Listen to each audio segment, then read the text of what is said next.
Hi, this is Russ Jeffers from mobileburn.com, and here in my hands I have the HTC Hero. It's just been announced at the HTC event today, and it's running Android and has HTC's latest version of the interface. They've customized it themselves to include the HTC Sense widgets and user interface thing. Just unlock it here for you so you can see. I've got a slightly different menu and interface layout than the usual Android handsets. I've got contacts down here. Look, we can add various different widgets to the main screen.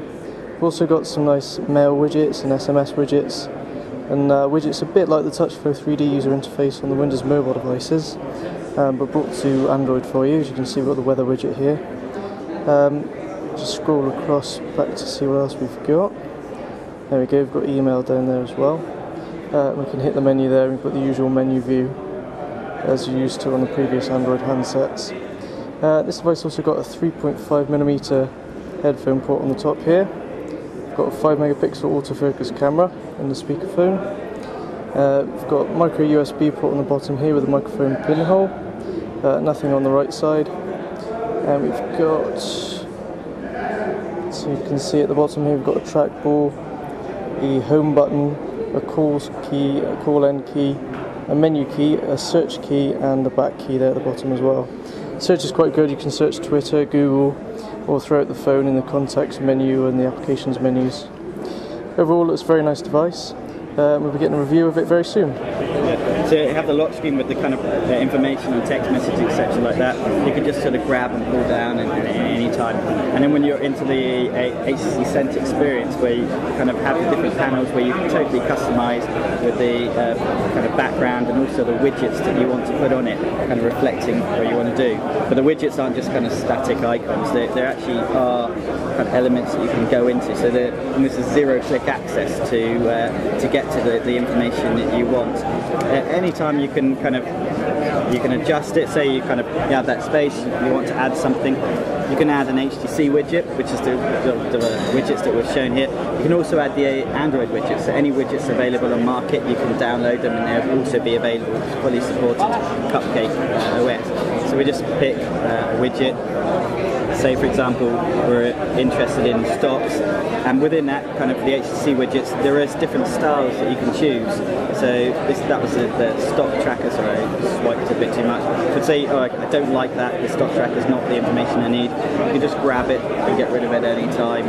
Depending on kind of the size that you have, depends on what kind of widget you want to do. So you can obviously have the large mail widgets, so it's the only one, or you can go to kind of music and have a large widget or a small widget if you have not that much space because you're clutching it with lots of other things on your device.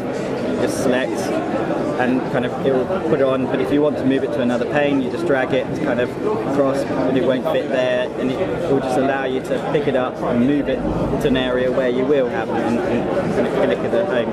Go home and you'll get back to the area that you want to go to. So that the browser experience has been fully customized with kind of flash support, but also kind of a multi-touch experience, so you get to see the area, you can scroll and then decide you want to zoom in on that area, but it will also rewrap the text around, rewrap the text so that it actually fits the screen as well, so you don't need to kind of be panning left and right, etc. like that on the device. So within the people experiences, as John was showing you on the screen, we kind of bring out the information, so you can get to see the Facebook message update.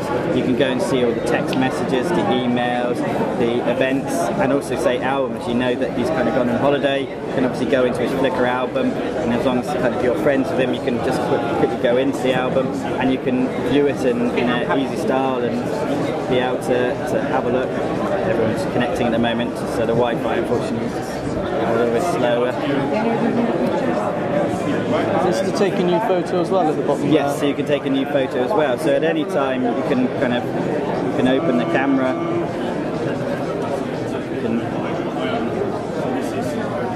So you can zoom in, etc. like that. So it knows your rotation. You can zoom in, zoom out, and you can get it to focus and take the picture. so you have the full experience.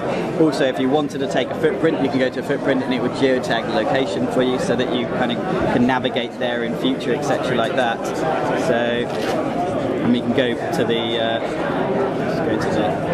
the album view, so that's probably a good thing to have a look through. So you can go to kind of choose your album, select in.